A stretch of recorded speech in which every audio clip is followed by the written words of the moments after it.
Bienvenue sur DMG TV, les histoires mystiques. Tu es nouveau sur la page, n'oublie pas de t'abonner, de laisser un commentaire, de liker et de partager. Tu vas raconter une histoire, il y a un numéro à l'écran sur le plus 237 655 81 90 17 et on va jouer sur Facebook, YouTube et TikTok. On poste tous les jours sur YouTube, la chaîne c'est DMG TV à 12h00. On va écouter aujourd'hui plusieurs histoires mystiques. S'il vous plaît, laissez des likes, ce qu'on fait c'est pour sensibiliser. On poste aussi à 13h30 sur DMG TV Backup. Oui, DMG TV Backup c'est toujours notre chaîne parce qu'on a perdu une chaîne. Première fois, on a voulu faire une deuxième chaîne pour pouvoir sécuriser toutes les vidéos. Donc on poste aussi là-bas tous les 13h30. Allez aussi vous abonner à DMG TV Backup. Merci. Et on a aussi une chaîne de production de films qui est DMG Production. Nous avons commencé à poster chaque lundi. Il y aura un nouveau film à 17h00. Donc je vous invite massivement à aller suivre tous les films qui sont sur DMG TV Production. Oui, ça s'inspire parfois des histoires que nous écoutons ici sur DMG TV, Histoire Mystique. S'il vous plaît, laissez des likes. Allez vous abonner à DMG TV Production, à DMG Production, DMG Backup,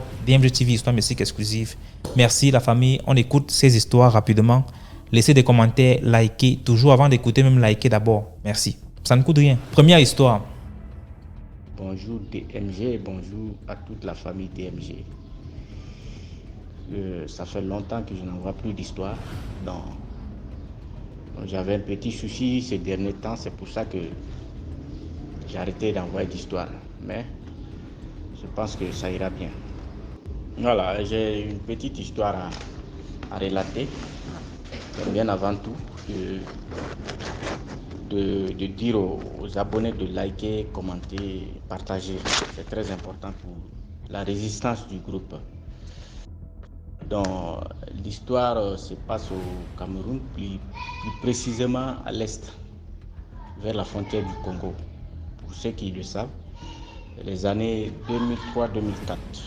Donc moi-même, j'ai été présent à cette époque, j'étais là. Ça m'a trouvé au Cameroun, comme actuellement je suis au Mali.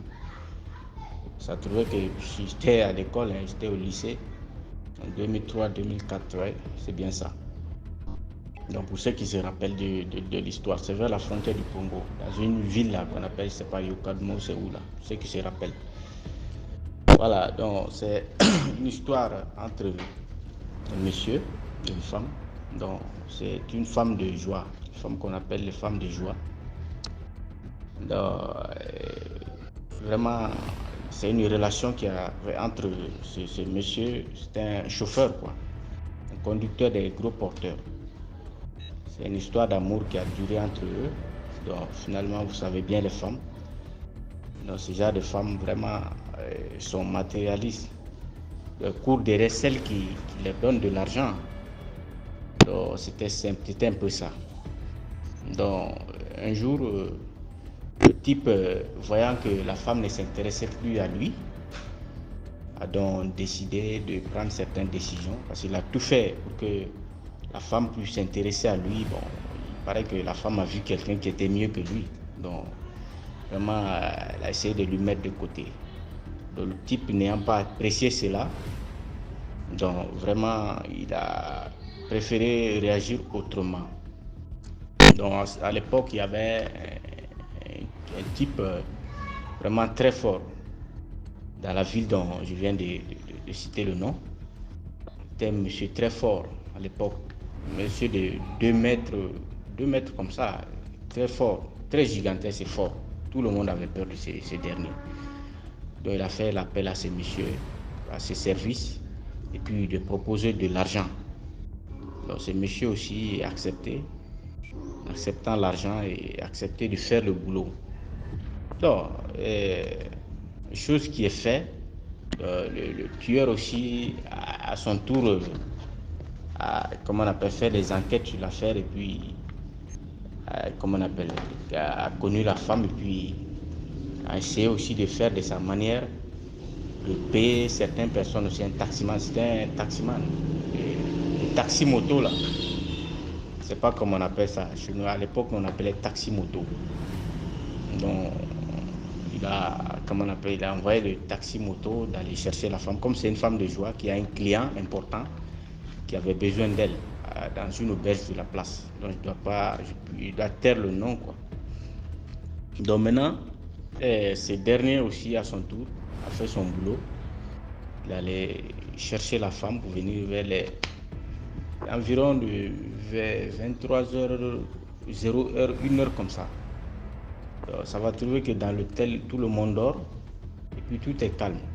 Puis dans la cour de l'hôtel, de l'auberge, il y avait un puits dans la cour de l'auberge.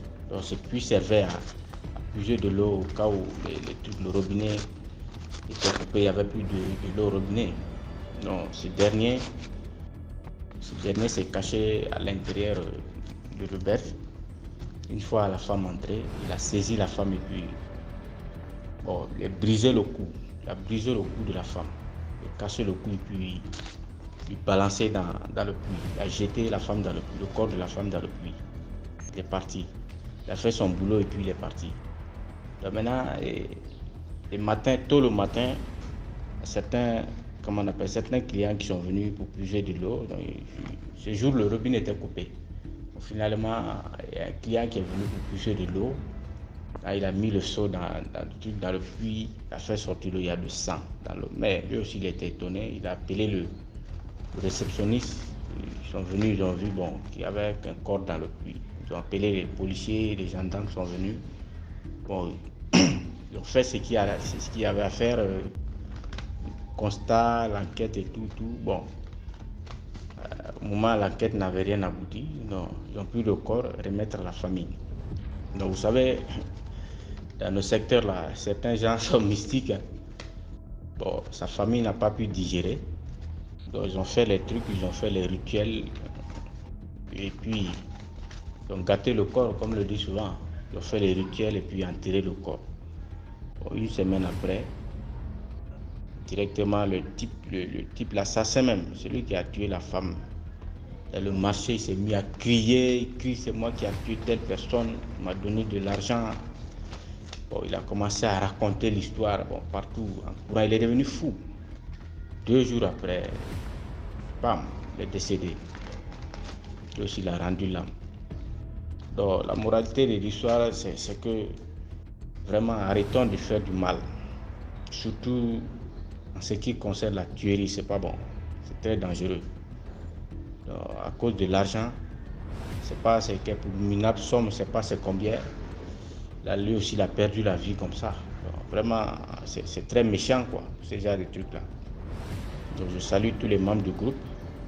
Actuellement, je suis au Mali. Donc, je souhaite bonne continuation à DMG. Et merci bien à toute la famille. À plus pour une autre histoire. Merci beaucoup pour l'histoire. Maintenant, on va passer à la deuxième histoire. Bonsoir DMG. Je voulais te raconter une petite histoire que j'ai vécue à Yaoundé. Bon, je ne donne pas trop d'indices. Ok. En fait, dans mon quartier où j'habitais, il y avait une station. Bon, le chez nous était à côté de la station-service, tu vois un peu. Du coup, j'avais mes amis qui travaillaient là-bas, et tout. Bon, j'ai gagné un petit job. Chaque soir, je partais travailler. Bon, un soir, donc, j'étais en train de travailler. Tu connais les jeunes gars avec les choses des écouteurs aux oreilles. J'avais mes écouteurs, j'écoutais de la musique et travaillais en même temps. Bon, mon travail là-bas consistait à laver la fosse, donc où les voitures font la vidange, tu vois un peu. C'est là-bas donc que je travaillais. Un soir donc, le soir-là, j'ai même pas vraiment eu envie de travailler. Mais jusqu'à même sortir, j'étais avec un ami. Mon ami m'a dit, comme tu es dehors là, profite une fois que tu travailles. J'ai aussi profité, je me suis mis à travailler. Entre temps, donc, c'était vers les 21h, 22h. À 22h30, donc, mon ami me laisse, il part. Je est resté seul ici avec la musique aux oreilles, je travaille.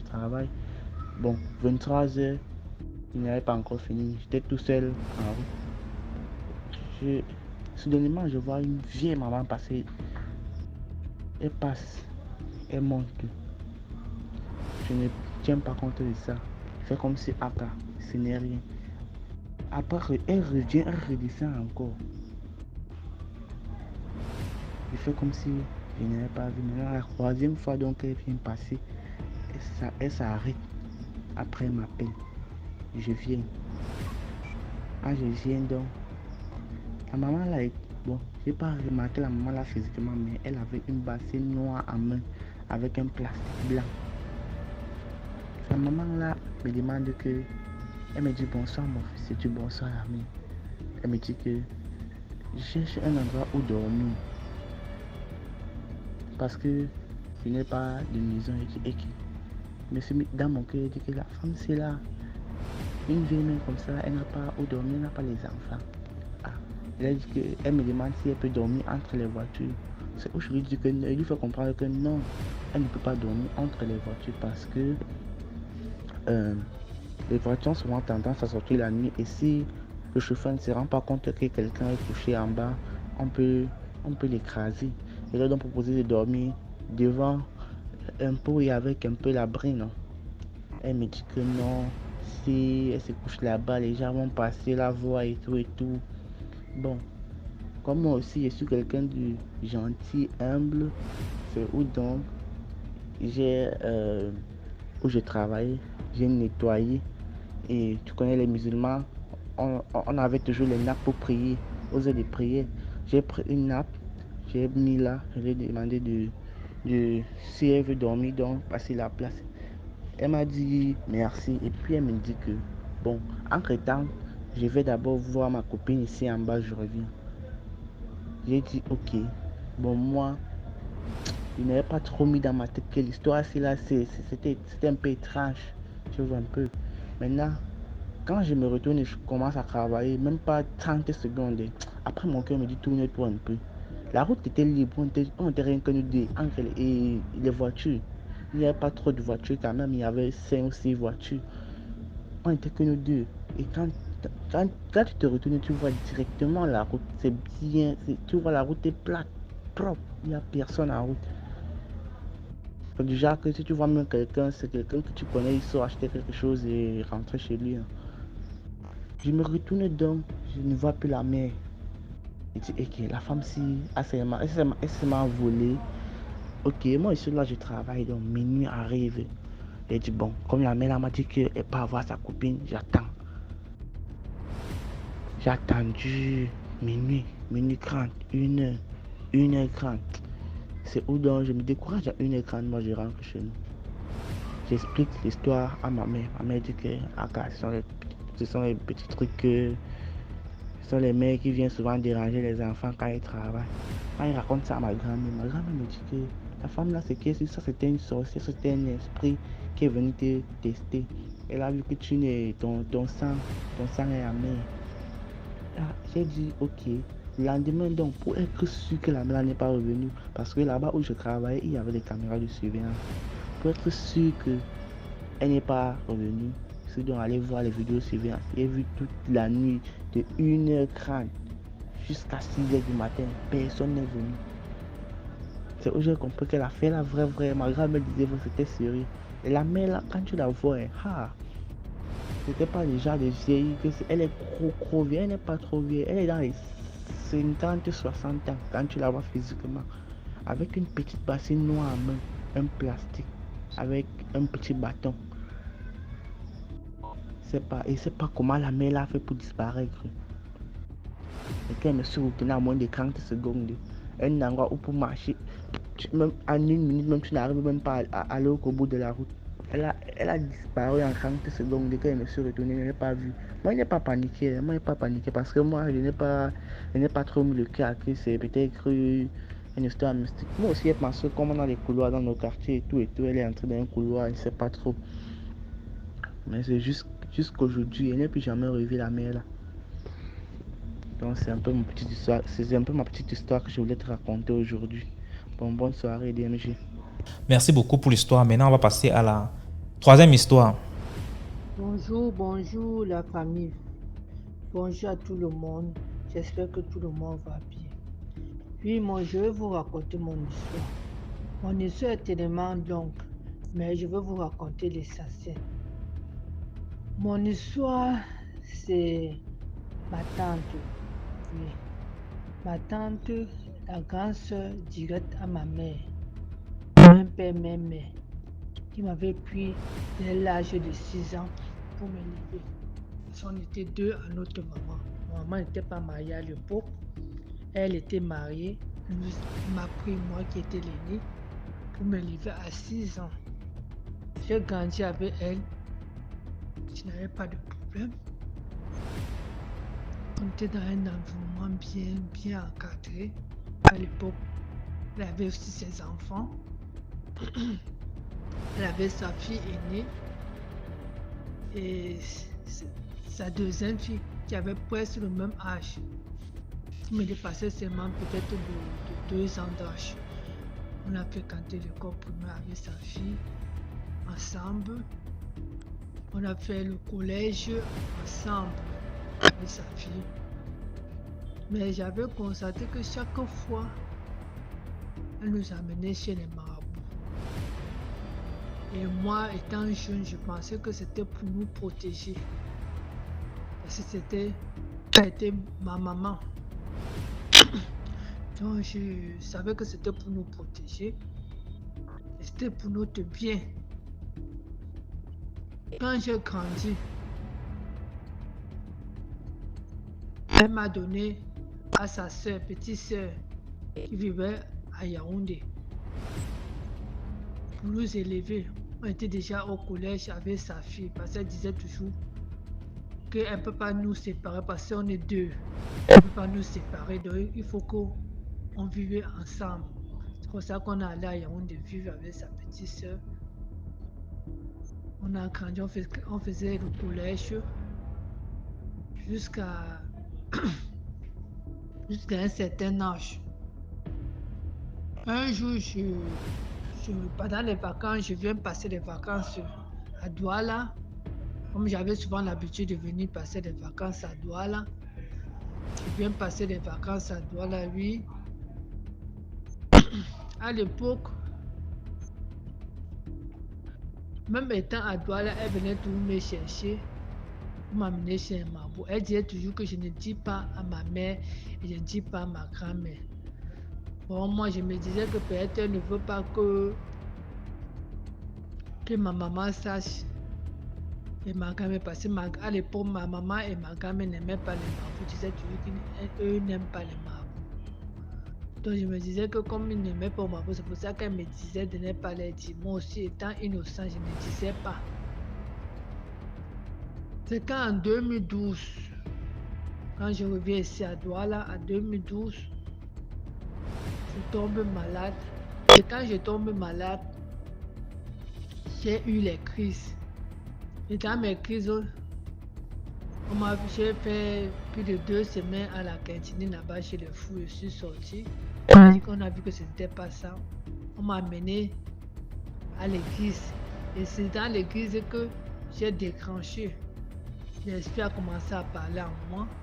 Et c'était ma tante, le nom de ma tante qui est venue. Elle disait comment elle m'a bloqué. Comment je devais être loin, comme je devais être mariée. C'est elle qui m'a bloqué chez les marabouts. Elle a tellement parlé ce jour. Je continue. Je n'ai rien dit à elle, je n'ai rien dit. La famille, on n'a rien dit. Je continuais toujours mes traitements chez les prêtres. J'ai suivi beaucoup de prêtres et je tombais toujours. Et c'est toujours elle qui parlait à moi. Là, ma grande surprise, des années, elle est venue une fois me voir où je travaillais. Elle me dit qu'elle a appris que c'est elle qui te parle à moi, que ce n'est pas elle, que c'est quelqu'un qui a pris son visage. J'ai dit qu'il n'y a pas de problème, mais c'est n'importe qui, ça va seulement que son. Et du coup aussi dans mes traitements, partout que j'allais, parce que moi-même je faisais aussi les recherches, parce que ma vie n'allait pas. J'avais les problèmes, avec les hommes, tout ça. Je n'avais vraiment les problèmes. J'étais jamais resté avec un homme même pour 2 mois. Les hommes me quittaient seulement brusquement, moi je ne comprenais pas. Pourtant tout le monde m'appréciait. Mes camarades, partout où je partais, on m'appréciait. On disait que je suis une fille calme, je suis une belle fille. Pourquoi je ne suis pas mariée? C'est moi qui refuse de me marier. Mais je sentais qu'au profond de moi, que ce n'était pas moi. Parce que même avec les hommes là, moi je ne sais pas pourquoi ces hommes me quittaient. Pourtant moi je me comportais toujours très bien. Je suis une fille sociale, je suis une fille gentille avec presque toutes les qualités. Je ne peux pas dire que je suis parfaite, mais j'ai quand même les qualités que les hommes recherchent ici dehors. Mais à ma grande surprise, je ne restais pas avec nous. C'est pour ça que moi-même, je me suis posé la question à moi, mais qu'est-ce qui ne va pas? C'est pour ça que j'ai commencé à sortir pour veiller, pour regarder aussi ce qui n'allait pas dans ma vie. Mais partout que je suis partie, on m'a dit que c'était ma tante là qui m'a élevée, que c'est depuis mon enfance qu'elle m'a fait ça chez les marabouts, qu'elle m'a attaché partout chez les marabouts. C'est ce que j'ai dit que c'était vrai, parce que je me rappelais qu'elle m'a mené chez les marabouts. Donc jusqu'à aujourd'hui, c'est elle qui parle en moi. Jusqu'à aujourd'hui, j'ai déjà tout fait. Je suis allé d'ailleurs voir les prêtres exorcistes. Je suis allé n'importe où. Je n'arrive pas à me débarrasser. Même le père de mon enfant, mon fils a aujourd'hui 6 ans. Le père de mon enfant m'a quitté jusqu'à m'abandonner avec la grossesse. Il n'a jamais acheté un savon. Je ne sais pas ce que je n'ai fait. Franchement, je ne sais pas ce que je n'ai fait. Je me suis rendu compte que j'ai tellement de problèmes spirituels. Même ma vie active, ma vie même du travail, ça ne donne pas.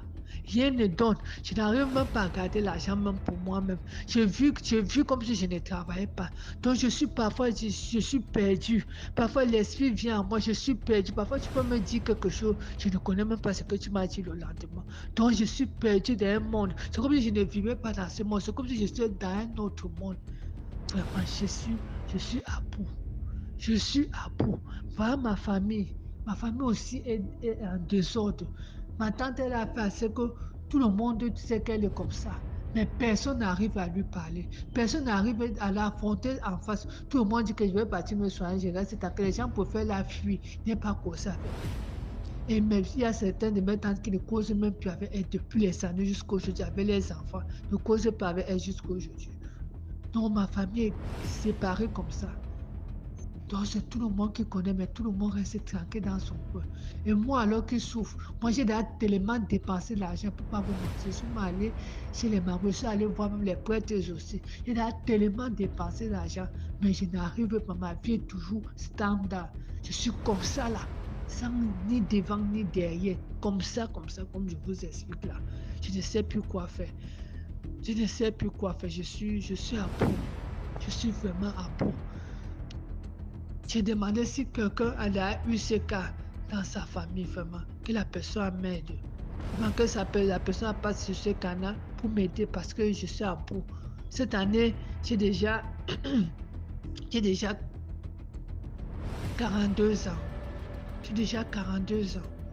Donc, ma tante m'a tué. Je suis à 100% que c'est elle. Malgré qu'elle dit que ce n'est pas elle, mais moi je sais parce que je suis sortie, j'ai dépensé de l'argent. Je suis allée dans plusieurs endroits. On a toujours dit que c'est elle. C'est elle qui m'a attaché chez les marabouts. Et je me rappelle bien, elle m'a mené chaque fois chez les marabouts. Étant petit, elle disait toujours que ne dis pas à ma mère, que ne dois pas dire à ma mère, ne dois pas dire à ma grand-mère. Voilà ma vie. Voilà ma vie vraiment. Aidez-moi s'il vous plaît. Aidez-moi si quelqu'un a eu ce cas dans sa famille, vraiment, que la personne m'aide. J'ai besoin de vous. Mes frères et sœurs, j'ai vraiment besoin de vous. Merci à vous. Commentez, likez, partagez. Merci beaucoup pour l'histoire. On passe maintenant à la 4e histoire.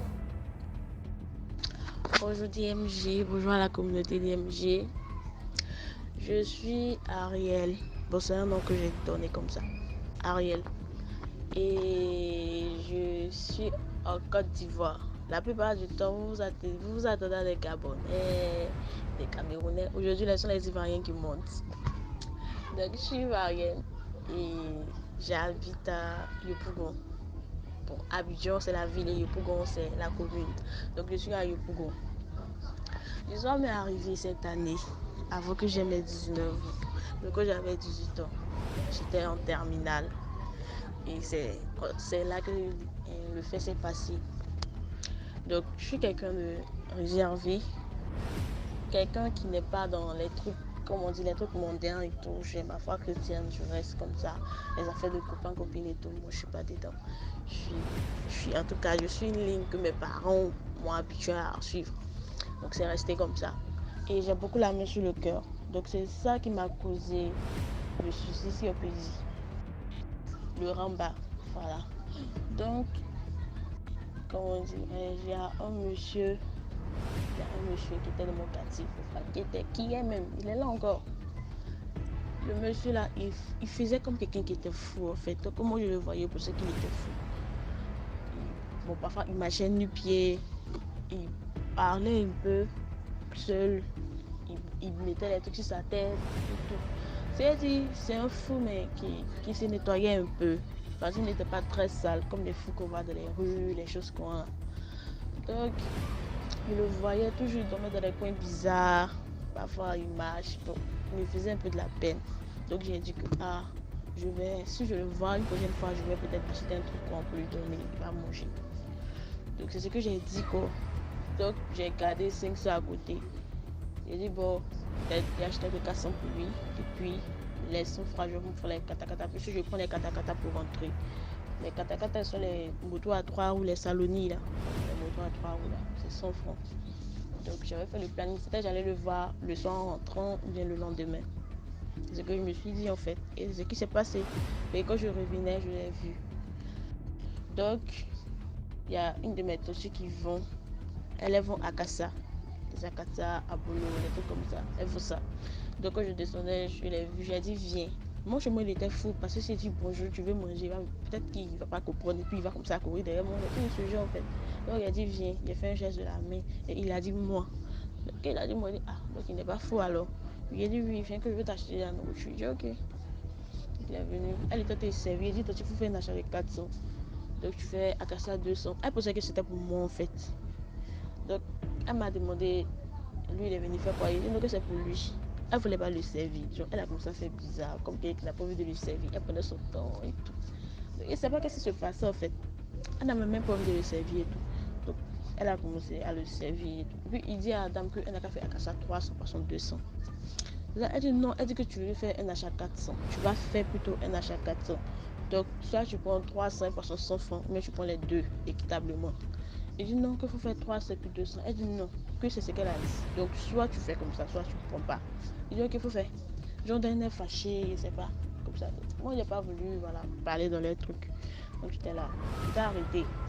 Et mon téléphone. Et puis, il a commencé à me regarder. Vous savez, quand quelqu'un vous regarde là, c'est même quand tu le regardes pas aussi, mais tu sens que en tout cas, il a été pour regarder d'une façon. Donc, je me suis retenue pour le regarder. Il me regardait du haut, du bas. Je comme quelqu'un qui dit, genre, je sais pas. Son expression était à la fois neutre, mais qui disait un truc aussi.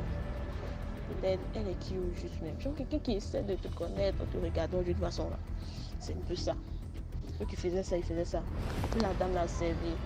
Donc, moi, il me sentait déjà bizarre. Le fait que quelqu'un me regarde comme ça. Il me faisait bizarre en fait. Donc, il a dit à la Titi n'a qu'à me donner la monnaie. Moi, j'ai quitté là. Elle était bon rester là-bas. Donc, elle dit qu'elle a déjà fini, qu'elle va lui donner comme de ma monnaie. Parce qu'elle avait des problèmes de jetons et tout. Elle a dit ok. Donc, elle lui a donné. Quand elle lui a donné, elle m'a pas dit merci. L'homme est gras. Il n'a même pas dit merci. Il a pris le monté. Il allait dans la direction opposée. Parce que moi, il descendait le monté.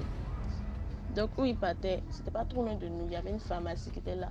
Donc, il s'est arrêté vers là-bas et puis il était venu nous regarder. Donc, elle m'a dit, lui là, je le connais. Il a dit, non, il ne le connaît pas, qu'il le voyait traîner vers chez nous. Donc, il a dit qu'elle lui donnait un truc. Elle dit, c'est bien, en tout cas, tu es gentil, que c'est pas tout le monde qui fait ça, mais lui là, en tout cas, il ne mérite pas. Il dit, non, comment elle m'a dit ça, elle a comme ça m'expliqué, qu'elle m'a expliqué. Il a dit, des musiques. Et si on pouvait remonter le temps, il n'a pas fait ça. Et il était dans un bar. Sinon, j'avais peur d'une façon. Donc, elle me dit qu'ils étaient dans le même quartier. Même il y a une fille qui était à côté d'elle aussi. Elle dit oui, on était dans le même secteur, nous tous. Qu'il y avait, comment on dirait, sa soeur. Il y avait sa soeur. Elle était mariée à quelqu'un qui était posé. Elle-même, elle était déjà posée. Puis elle s'est mariée à quelqu'un qui était posé. Donc, les deux étaient posants même. Ils avaient l'argent. Donc, elle a dit que son frère qui a venu avec eux, il va venir rester un peu, des trucs de ce genre. Pour essayer, voilà. Donc, c'est comme ça il est venu. Lui, il faisait les trucs des médicaments, les choses où on disait, il faisait ça. Elle il faisait. Donc, c'est comme ça. Toi, ta soeur t'aide, toi, tu t'en vas faire médicaments pour que tout ce qu'elle a là te revienne. Et puis, elle n'a qu'à devenir ce que tu es aujourd'hui. C'est ce qu'il a fait. Donc, au vouloir faire là, ça fait un retour à l'envoyeur. Parce que sa soeur là, c'est quelqu'un qui prie beaucoup. Elle prie un peu. Ça fait un retour à l'envoyeur. C'est elle est devenue comme ça là. Donc, le début, quand ça fait le retour à l'envoyeur, il est devenu fou. Et puis, là, il parlait. Il dit que désolé, j'ai pas voulu et tout. Il disait ça. Donc, c'est ça, eux, ils ont entendu. Mais comme il a vu, il disait plus ça. Bon, il était un peu fou. Il parlait seul, mais il parlait pas fort. Donc, on ne peut pas savoir ce qu'il disait. c'est ce qu'il disait, il ne voulait pas, un truc comme ça. Donc elle a commencé à m'expliquer la mouille comme ça, avoir peur en fait. Parce que il y a une gamme qui fait tous les satanistes, c'est vrai, bon, tiens, on est chrétien, oui. Mais parfois, tu vas me dire, toi tu es chrétien, tu n'as pas peur. Je peux pas arrêter ça. Tu peux avoir peur, c'est naturel en fait, ça peut arriver d'avoir peur et tout. J'avais peur, il y avait peur. Elle me racontait des trucs pour et Seigneur. Elle dit non, plus ça fait rien. Mais non, tu n'as pas, toi, tu as voulu faire le bien, donc il n'y a rien. Il faut prier seulement. Il faut prier, ça va passer. Tout le monde, je vais prier. La dame, c'est quelqu'un qui aime beaucoup mon affaire. Tout le monde a fait. Je vais prier. Et puis, après, c'est quand il faut prier aussi. C'est bien compris. J'ai dit pour venir là, mais puis il me regardait. Donc, quand j'ai pris la monnaie, je voulais descendre là pour ça venir vers nous. Donc, j'ai marché un peu vite, j'ai pris le katakata chaque. Dieu merci, il était la 4e personne. Il faut 4 personnes pour qu'il démarre. Donc, il était la 4e là, on roulait en même temps. Donc, on est parti. Je voyais derrière me. La roulée, on est parti. Donc, on est parti. Je suis arrivé à la mairie, mais c'était bizarre. J'avais peur d'une façon. J'ai commencé à prier. On s'est prié, c'est le moi qui veut rendre le bien. Bon, peut-être qu'on veut me rendre le mal, je sais pas. Donc, pardon, quand même, il faut gérer la situation. Il priait, puis il a raconté ça de mes frères et tout. Lui-même, il avait un peu peur, c'était bizarre, donc on a commencé à prier et tout. On a fini de prier. Il dit, je vais m'asseoir pour regarder la télé, pour essayer de faire passer, quoi. Manger, aller bosser, et puis bon, faire les trucs qu'il y a à faire dans la cuisine et puis m'asseoir. Donc, j'ai fini de faire tout ça. C'est dès que la pensée venait, j'essayais de refouler parce que je ne voulais même pas me rappeler de lui et de tout ce qui s'est passé là. Je ne voulais pas me rappeler en fait. Donc, j'ai fait ce que j'avais à faire. Dès que ça veut venir, je mets mon écouteur, j'écoute de la musique, les musiques fortes là. J'ai fini de faire tout ce que j'avais à faire. Puis ce jour-là, le temps est vite passé. C'est moi, il n'est même pas vu le temps. Le temps est vite passé. Donc, les parents sont venus le soir, on a prié. On fait la prière familiale tous les jours. Donc on a fini de faire la prière familiale, on a mangé, on a fait ce qu'on avait à faire, puis chacun est parti se coucher. Donc c'est dans ça, parti se coucher là. Et j'ai fini de prier et tout, j'ai dit je vais me coucher. Il était aux environs de 22h. C'est bon, j'aime dormir à 22h. Donc à 22h, j'ai dit je vais me coucher. J'ai mis mon drap et tout. Je me suis bien enfermée, fini de prier. Dès qu'il est fermé, je sommeille profond en même temps. C'est comme si genre, on m'attendait. Il faut mettre un drap, il faut bien placer ton drap. Et quand on m'aide à placer, puis foum, on te soulève, on s'en va. C'est comme ça. Dès qu'il y a mis mon drap net, sommeil profond, maintenant on m'a tapé, il a commencé à dormir. Je dors, je fais un rêve. Où je sais, il y a la porte du salon, il y a la porte de notre chambre, et puis il y a la porte de la chambre des parents. Donc dans le rêve, c'est dit j'étais couchée dans notre chambre et puis quelqu'un peut taper la porte du salon. La personne tape la porte du salon, il tape même, genre comme s'ils vont lever la porte là.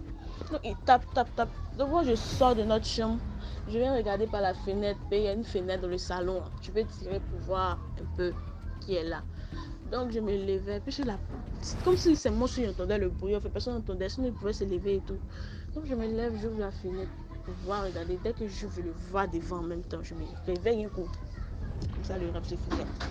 Donc je me réveille, je prie. Je fais un autre rêve encore, où cette fois-ci, il n'est plus au dehors, il est rentré, mais il est au salon. Et j'étais dans la chambre encore. C'est comme si, je sais pas, on me disait qu'il y a quelqu'un qui est rentré de la maison, quelqu'un qui est rentré de la maison et tout. Donc j'ouvre la porte, dès que je le vois, il veut venir vers moi, je me réveille un coup. C'est comme ça que je faisais le rêve. Ça fait ça. Dès que il me réveille, c'est comme ça. J'avais une nuit trouble, je ne pouvais pas dormir, tout était bizarre, je prie. Dès que je fermais les yeux un peu net, je me réveillais, je prie, puis j'avais peur de dormir, j'avais vraiment peur de dormir, c'était compliqué. Et pas même Maria, mais là me coulait, c'était compliqué sur ma vie maintenant. Hey, je prie ce jour-là. C'est dit j'ai prié jusqu'à il ne sait plus ce qu'il a dit à Dieu même. Il ne sait plus ce qu'il a dit. Qu'il a dit la Bible, il ne sait pas. Il ne sait plus ce qu'il a dit. Il chante. Tu chantes. Quand tu ne sais plus, il ne faut pas t'arrêter, il faut chanter. En chantant, peut-être il y a des paroles de la chanson qui peut t'envoyer à prier encore. Donc il chante. Et s'il dit il prie, il ne sait plus ce qu'il a dit. Et là, il ne sait pas. Il priait en tout cas. Tellement que c'était rude. je priais. Et puis cette prière-là m'a sauvée plus tard parce que, en tout cas, je reviens. Donc, le lendemain, je me suis réveillée. En tout cas, j'étais fatiguée parce que je n'avais vraiment pas dormi même. J'étais fatiguée pour marcher, mais c'était compliqué. Donc, maman a vu. On était le vendredi, donc le samedi matin, c'est ça, j'étais fatiguée. Donc, maman a dit de rester à la maison. Puis, je devais aller au renfort, de rester à la maison. Puis, Dieu merci, c'était dans les débuts. Excusez, c'était dans les débuts. Donc, il n'y avait pas fait d'examen. Les examens étaient en janvier, en février, comme ça, février-mars par là. Donc, on était en décembre, janvier, comme ça. Décembre, janvier par là. Donc, j'ai dit que, elle a dit de rester à la maison. De rester à la maison. Peut-être lundi, aller à l'école, hier, copier sur mes amis. Donc, j'ai dit, ok, il n'y a pas de souci. Excusez-moi aussi, maintenant, j'ai plus sur les dates parce que ça fait un peu de temps longtemps. Ça fait pas trop longtemps, mais ça fait un peu longtemps. Quitter là-bas. Je suis couchée, comme ça. Et puis, bon, je sais pas. C'est pas que je dormais, j'étais un peu éveillée. Mais à chaque fois que je veux faire, peut-être tourner un peu la tête, je le vois. Je tourne un peu. Je sais pas si je devenais folle. Je sais pas si je devenais folle. En tout cas, c'était compliqué. Donc, j'arrivais pas à dormir. Puis, je commençais à tomber malade. C'est-à-dire, d'abord, j'avais la fatigue. On m'a envoyé des médicaments pour la fatigue, pour me remonter un peu. Après, c'est devenu fièvre. Après, anémie. Après, palu. C'est tout s'enchaînait en même temps. J'étais devenue au moins 2 à 3 jours comme ça. Si tu me vois, tu peux pas me reconnaître. J'étais devenue un parapluie. Mec, tu as dit quelqu'un qui sortait là, genre, il sait pas, manger sa chair. J'étais devenue maigre, fatiguée comme ça. Et maman, elle sait pas, médicaments traditionnels, son modèle, mais tout, mais rien. Parce que je mangeais vraiment pas. C'était les sucreries, on écrasait pour mettre dans l'eau pour me faire boire. Manger, mais je pouvais pas. Donc, franchement, c'était compliqué. C'était vraiment pas facile sur moi-même. C'était pas facile. Je souffrais. Bah, j'ai fait au moins 2 semaines comme ça dedans. Donc, le dimanche, le dimanche, j'étais couchée. Parce que moi, il sentait qu'il était en train de partir. J'avais froid. On me doublait de pagne, de drap. Et moi, c'était vraiment pas facile. Mes amis venaient. Ce dimanche-là, j'ai dit bon, je vais faire une prière, peut-être ma prière de revoir, parce que de toute façon, je voyais, parce que lundi va me trouver. Une prière de revoir. Peut-être pour lui dire Dieu que voilà, moi j'ai voulu faire du bien. Je ne sais pas si c'était lui en tout cas, mais disons, le truc est revenu en fait. J'ai voulu faire du bien, on va voulu faire du mal, je t'en supplie de ôter le mal là de ma vie. Que si c'est un sort là qui s'arrête, tu m'as envoyé en tout cas. Si t'en as qu'à me libérer. Et si c'est pas ça que c'est ta volonté aussi, il n'y a pas de souci, je peux ta partie. Fais cette prière, je te supplie. En tout cas, je n'ai pas encore accompli, je suis encore petit. Et puis, voilà que le mal vient s'incarner en moi comme ça pour me faire tomber, pour te supplier, donne-moi la vie. Si tu me fais sortir de ça là, Jésus. Et fais-moi sortir en tout cas, là. Je ne peux pas promettre et puis, fais-moi sortir, je te supplie, papa. Je priais, en tout cas, je faisais des prières, Quelqu'un finit de prier comme ça. Vers les 19h, j'ai commencé à avoir chaud. J'avais chaud. Comme ça, lever les bras là, je transpirais. Comme maman m'a vu debout, elle était étonnée. Peut-être elle s'est dit, je suis venue tomber, un truc comme ça. Parce que je n'arrivais même pas à marcher. Il faut que quelqu'un puisse m'attraper pour m'envoyer. Je ne pouvais pas marcher. Quand ma vie était, elle dit, aïe, ça va. Qui me pas du tout au secours. Elle était tellement contente. J'ai déposé la nourriture ce jour-là, j'ai bien mangé. Comme ça, un petit peu ici, parce que je commençais à me sentir un peu bien. Maman dit non, de rester 3 jours à la maison pour pouvoir. Donc le lundi, mardi, mercredi, tout a commencé à aller bien. J'ai commencé à récupérer un peu en poids. Et puis le jeudi, je suis allée à l'école. Donc quelque chose m'a dit en tout cas, mais si tu le croises sur la route, mais si tu le croises, plus il est quartier fossé, peut-être vous pouvez vous croiser. Mais si tu le croises sur la route ou tu le croises là, faut pas avoir peur. Si tu regardes, tu le regardes, puis tu le débats. Faut même pas essayer d'évoquer un sujet avec lui, tu passes. Si tu peux tourner, tu tournes. En tout cas, faut pas avoir de contact avec lui. Ok, c'est comme ça. Je suis partie à l'école le jeudi, mais comment elle était contente, on a causé et tout. Quand je revenais de l'école, je l'ai croisé. Quand j'ai causé, il m'a regardé, il était étonné. Il est étonné de me dire, je sais pas, comme quelqu'un qui est étonné de me voir, il était étonné. Donc, moi, je n'ai pas trop regardé. Le gars qui me regardait, il était étonné, c'est le qui me regardait. Il me regardait, mais quand je l'ai vu, j'ai fait comme si de rien n'était. J'ai commencé à marcher vite de partir. C'est comme me voyait l'étonné, où me voyait l'étonné. Quand il dit, ah bon, donc tu pensais que ce que tu veux faire là, ça le matin, quoi. Ça peut pas. Comme ça, jusqu'à maintenant que on se dépasse, mais regarde, je passe comme si de rien n'était. Je prie, je passe, je passe. Et tout s'est bien passé après ça. Il n'y a rien, tout a bien coulé dans ma vie. C'est très bien passé après ça. C'est vrai qu'il y a beaucoup d'histoires, mais on ne peut pas tout raconter. Donc la moralité là, c'est que vraiment, je veux faire du bien, mais tu ne sais pas qui est qui. C'est vrai, bien. Parfois, même tu as envie de faire du bien quand tu vois les gens dehors. Mais le dehors même est mauvais. Eux-mêmes là, ils attendent mais que toi tu viennes et puis ils vont t'attaquer. Si tu sais que tu as beaucoup d'argent, ma soeur ou mon frère, pardon, prends, mets ça dans un compte épargne, mais mets ça dans un portefeuille, je sais pas, et puis jette ça quelque part. Ou au moins tu peux te rappeler. Là, peut-être si tu es dans un souci, peut-être que l'argent va t'y prendre. Fais ton tour. Et il y a trop de bêtises, il y a trop de choses qui se passent en fait. Quand tu vas faire du bien, ils vont essayer de faire du mal. Donc l'argent ça suffit jamais. Même si tu veux faire mets ça dans un portefeuille, mets ça dans un compte épargne, après là, tu auras besoin de ça. Pas vouloir te jouer au dernier, tu as trop la main sur le cœur et puis ils vont t'attaquer. Allez là, même ma main sur le cœur, mais c'est descendu quand c'est mes pieds. Il n'y a plus mes cœur. Donc merci, c'était un peu ça. Merci beaucoup pour l'histoire. Maintenant, on va passer à la 5e histoire. DMJ, bonjour toute la communauté. Vraiment, le concept, il est bon et plus de courage de toi et que le Seigneur te bénisse. Alors, moi, je viens conter une histoire. Je vais intituler l'histoire Les esprits de la nuit. L'histoire s'est passée il y a un mois et c'est à mon ami. Lui et moi, on a fait, je crois, le collège ensemble.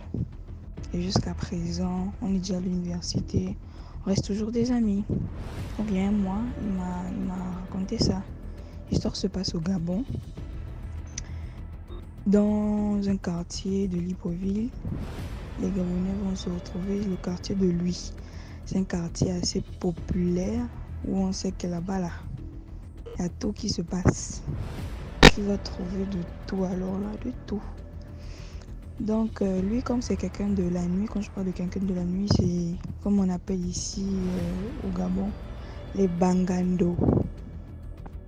Lui, c'est quelqu'un de la nuit, pas forcément qui braque ou quoi que ce soit, non. Lui, c'est quelqu'un, n'importe quelle heure, il peut aller boire son vin, il ressort et tout, quoi. Même s'il croise un autre bandit, eux-mêmes ils vont se croiser, ils vont se comprendre dans le monde du bandit là-bas.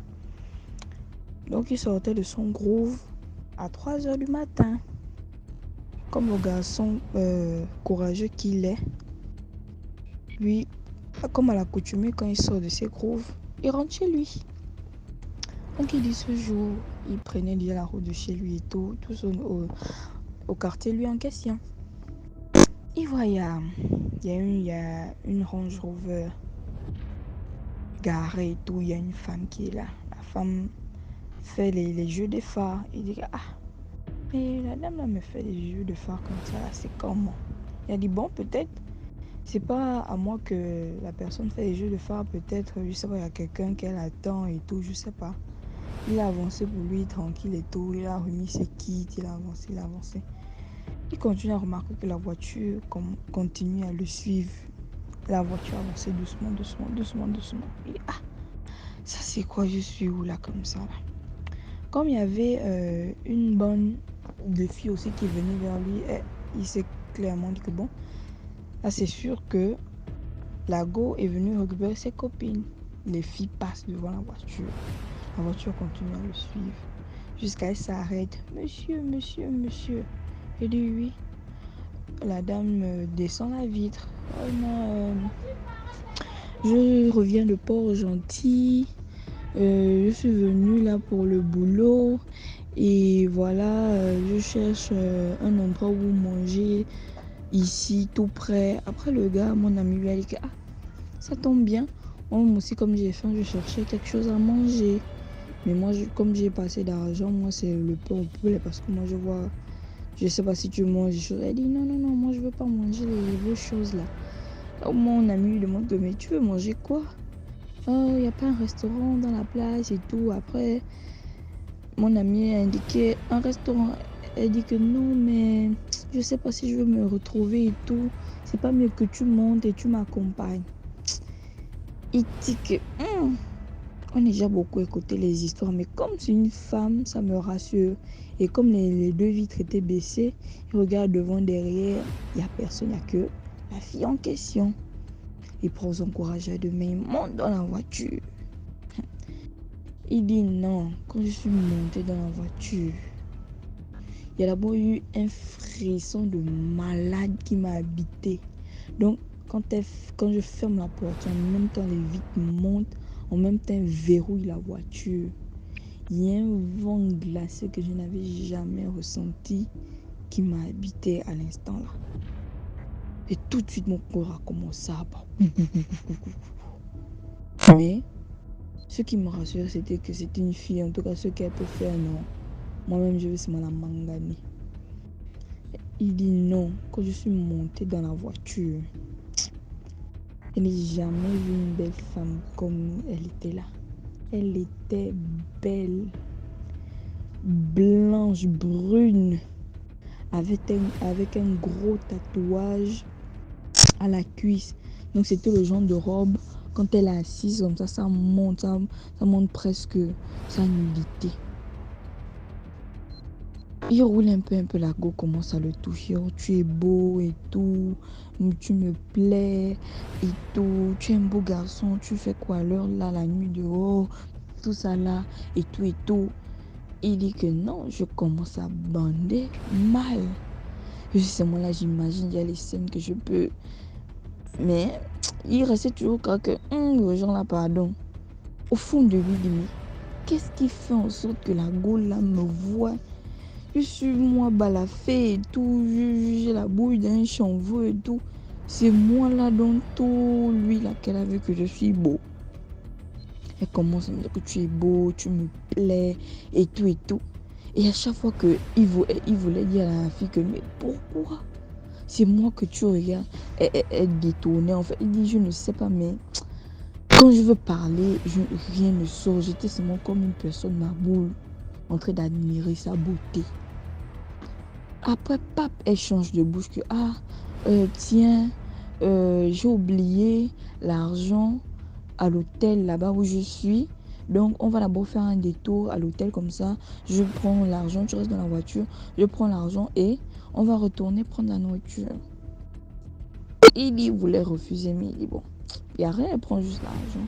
Ils sont allés à l'hôtel en question, ok, tu m'attends là et tout, dans la voiture. Elle me met à comprendre que non, si elle laisse ce gars-là dans la voiture, déjà qu'il n'est plus bien à l'aise, et puis il peut fuir comme ça. Elle dit au gars que non, descend, viens m'attendre à l'accueil, à la réception là. Il descend.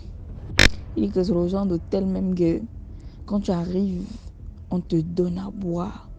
Il dit, on est venu me donner à boire, que genre, j'attends celle qui m'a demandé d'attendre en bas là. J'attends et tout. Après, elle revient sans son portefeuille et tout. Elle me dit que, tiens, viens alors m'accompagner. On va essayer d'être bien et tout. Au fond de moi, il dit que mince. Ça, c'est quel genre de go qui veut me prendre la tête comme ça. Il prend encore son courage à deux mains.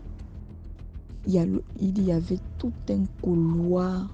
Le couloir était vide. Il avance, il sent comment. Son esprit dit que qu'est-ce que tu entends? Tu pars où là-bas? Il était seulement là. Comme quelqu'un qui ont téléguidé, il avance. La go était devant lui, il était derrière. Il dit, quand je rentre dans la chambre, la première chose qui me frappe, vu que quand elle rentre la première, après elle me demande de rentrer.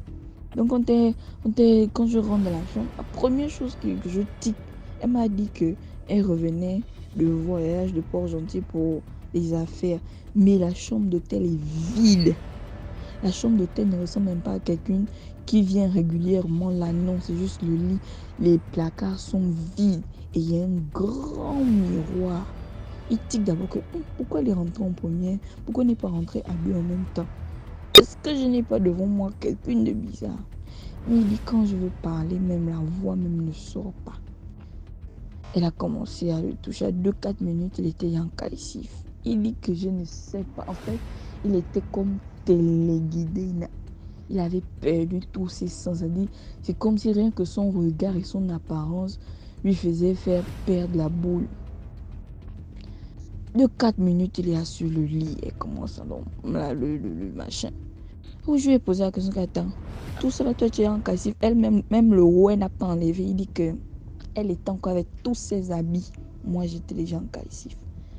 Il dit quand je vais la toucher comme ça, rien. Quand je veux essayer de rien, il y a quelqu'un qui essaie d'essayer de me faire tendre et tout. Après, il dit le moment qui m'a le plus tué, c'est que ça dit si seulement je n'avais pas un esprit fort. Donc la go est montée sur lui. Il dit quand elle est montée sur lui là, l'énergie que la go a dégagée, il a senti un poids sur lui. Il a fermé ses yeux. Quand il a fermé ses yeux, il a au fond de lui, il a crié oh, qu'est-ce qui se passe? Donc quand comme s'il était revenu à lui, il est revenu, il a bousculé sa tête. Qu'est-ce qui se passe? La go quitte avec la brutalité. Que c'est comment? Tu as quoi? Machin. Il dit que mais j'ai quoi? Comment? Elle commence à le traiter d'impuissant. Depuis que je te touche là, tu ne bonnes pas. Ça c'est quel homme? Tout ça là, machin. Ça c'est quel genre d'homme? Tu ne bonnes pas, pourquoi? Machin. Il dit égal aux gens de Gotham. Elle a devant, elle a derrière. Mais ma chose ne s'est levée pas. Surtout plus quand elle est montée sur moi. En fait, ça dit l'énergie qu'elle a dégagée quand elle est montée sur moi là. Il fallait qu'elle puisse s'accaparer de moi. Une fois, elle avait su s'accaparer de moi. Si elle aurait eu à faire ça, autrement, on parlait de mon passé. Donc après, il m'a dit, je ne sais pas si elle voulait que je bande et que c'était de mon sperme dont elle voulait ou c'était me soutirer mon énergie. Il dit que elle m'a demandé de me rhabiller là comme si j'étais un bébé. Et je me suis habillée là comme si c'était le chien qu'on a demandé que rhabille-toi. Je me suis rhabillée là. Fais vite, on va partir. Et quel genre d'homme? Tu ne bonnes pas, machin, tout ça là. Il a tout de suite compris que non, je n'étais pas avec une personne de normale. Je n'étais pas avec une personne de normale. Elle dit, sors, on part. Et tout le temps qu'on est dans la chambre là, elle n'est jamais passée devant le miroir. On est remonté dans la voiture.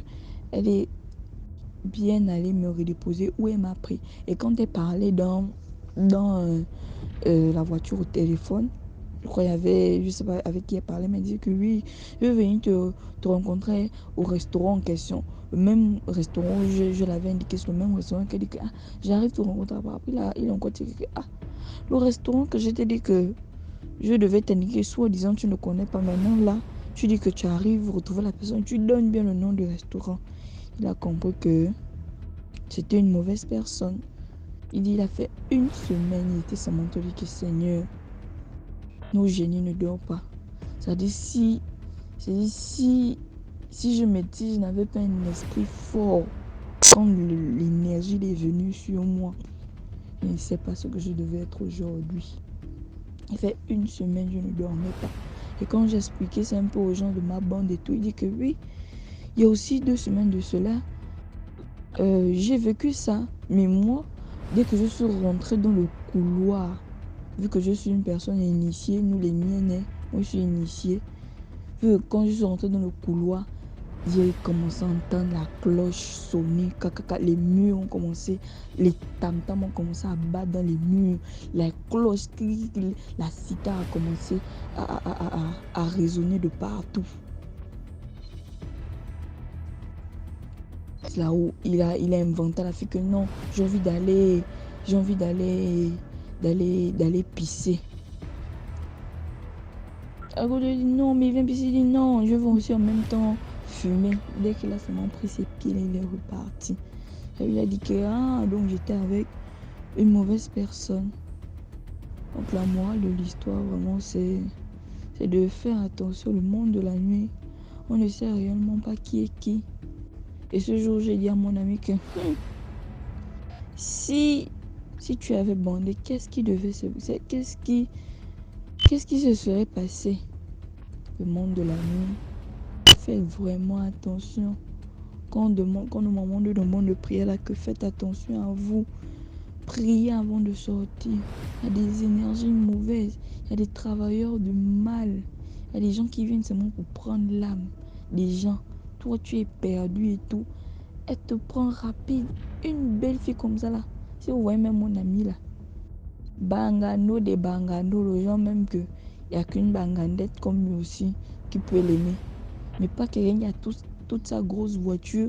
Le teint blanc. C'est toi, c'est maintenant qu'il va venir te dire tu es beau et que même moi-même, je n'avais pas vu d'abord la faire là tranquille depuis le départ. J'ai dit fais attention. J'ai dit que depuis le jour là, je viens maintenant. Si j'ai trop duré, 23h, je rentre chez moi. J'ai dit oui, fais attention. Donc c'était un peu ça l'histoire. Bisous. Likez, commentons et plus de likes. Merci beaucoup pour l'histoire. Maintenant, on va passer à la 6e histoire. Bonjour DMG TV, j'espère que tu vas bien. Moi également, ça va. Alors, aujourd'hui, j'ai une petite histoire à te raconter. Cette histoire m'a été contée par ma mère tout récemment. Et c'est une histoire qu'elle a vécue pendant sa jeunesse, quand elle venait de se marier. Alors, ce qui se passe, c'est que quand elle s'est mariée, elle a intégré la réunion de sa belle famille, la réunion des femmes de sa belle famille. Voilà. Alors, dans la réunion, il y avait une maman un peu plus ancienne. Nous allons la nommer maman Brigitte.